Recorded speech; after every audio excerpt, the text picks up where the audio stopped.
YD Rakesh Reddy అనే నేను 50 సంవత్సరాల కన్నీటి కథలు అధ్యక్షువి.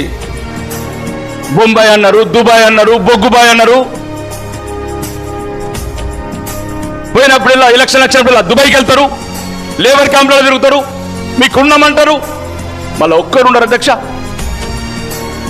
నాకు తెలుసు అధ్యక్ష నేనేం చేసిన అక్కడ.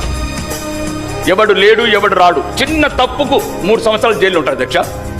అడ్వకేట్ దగ్గరకు పోయి వాళ్ళకి సహాయం లేదు. కడుపు నొప్పి వస్తే ఇంట్లో పడుకుంటారు అధ్యక్ష వాళ్ళు. ఎందుకంటే 200 దిరామ్స్ డాక్టర్కు కన్సల్టెంట్ ఫీజు కట్టాలి కాబట్టి.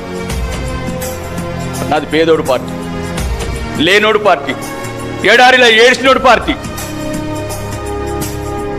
1000 కోట్లు అధ్యక్ష, 1000 కోట్లు పెట్టమంటున్నారు. చచ్చిపోతే 10 లక్షలు తీసుకురావడానికి, ఒక శవం తీసుకురావడానికి ఒక సెల్ గల్ఫ్ వలస కార్మికులకు సంక్షేమం కోసం ఈ బడ్జెట్లో 1000 కోట్లు కేటాయించాలి అధ్యక్ష. అధ్యక్ష మా ప్రాంతం అధ్యక్ష గల్ఫ్ కంట్రీలు పోయేది కొడంగల్ ఖమ్మములు ఓరు అధ్యక్ష.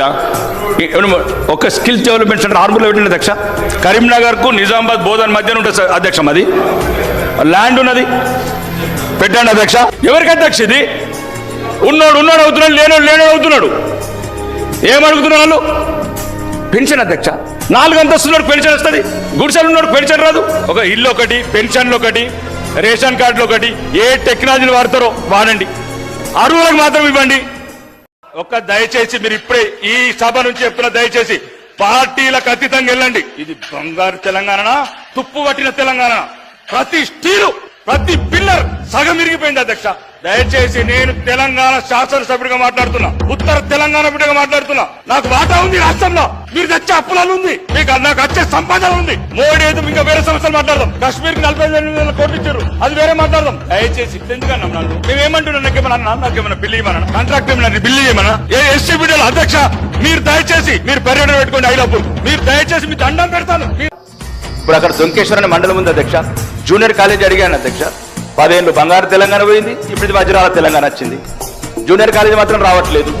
నందిపేటలో ఒక డిగ్రీ కాలేజ్ అధ్యక్ష, 50 ఊర్లకు సెంటర్ అధ్యక్ష. మరి చదువు ఇవ్వండి అధ్యక్ష, పేదవాళ్ళకి ఇవ్వండి అధ్యక్ష. కనీస వసతులు లేకుండా సోషల్ వేర్ ఎస్సీ ఎస్టీ గిరిజన అమ్మాయిలు అద్దె కొంపలల్లా మురిగి గుంటల పక్కన 2000 మంది హాస్టల్లో ఉంటారు అధ్యక్ష. అది కూడా 200 మంది కెపాసిటీ ఉన్న అద్దె బిల్డింగ్లో 600 మంది అమ్మాయిలు. బాత్రూములు లేవు, బెడ్రూములు లేవు. ఒక్క బెడ్రూమ్లో 40 మంది అమ్మాయిలు అధ్యక్ష. ఈ రోజు 100 బెడ్స్ హాస్పిటల్ ఉంది అధ్యక్ష. అది పేరుకే 100